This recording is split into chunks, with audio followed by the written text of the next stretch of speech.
Ces images sont rares, ce que vous voyez ici, c'est la destruction partielle d'un scam center, autrement dit un centre d'escroquerie.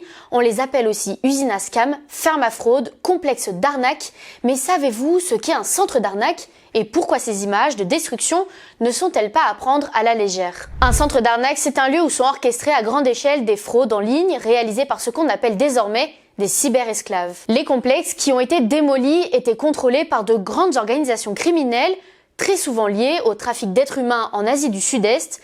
Elles sont d'ailleurs suspectées de prospérer avec la complicité ouverte ou tacite des autorités locales. Et le mode opératoire est toujours le même. Des milliers de personnes sont attirées par de fausses offres d'emploi, leurs passeports sont ensuite confisqués, elles se retrouvent menacées de violences, de prostitution forcée ou même de prélèvement d'organes si elles ne rapportent pas assez d'argent. Ces personnes sont forcées d'escroquer des victimes aux quatre coins du monde via les réseaux sociaux ou encore des applis de rencontres. Pour comprendre ce mode de fonctionnement, plusieurs médias internationaux ont réussi à communiquer avec des cyberesclaves. C'est le cas du New York Times qui a recueilli en novembre 2025 le témoignage de Madame Lin. Elle raconte: Son travail consistait à cibler des personnes de plus de 50 ans sur Instagram et à récupérer leurs coordonnées pour les transmettre à l'équipe de discussion.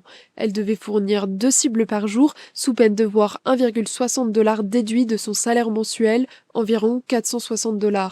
Selon le United States Institute of Peace, près de 305 000 personnes seraient actuellement retenues dans des centres d'arnaque en Birmanie, au Laos ou encore au Cambodge. Les images de destruction que vous avez vues au début de la vidéo proviennent du Kaka Park, l'un des centres d'arnaque les plus célèbres au monde.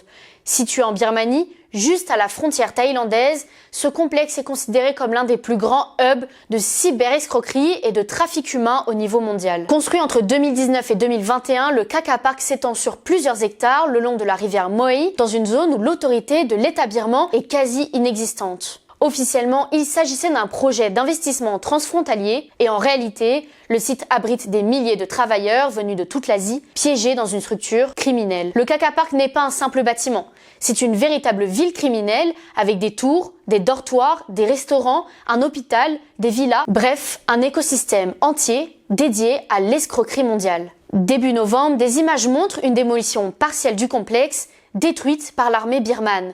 Mais pour bien comprendre ce qui se joue là-bas, revenons quelques jours en arrière.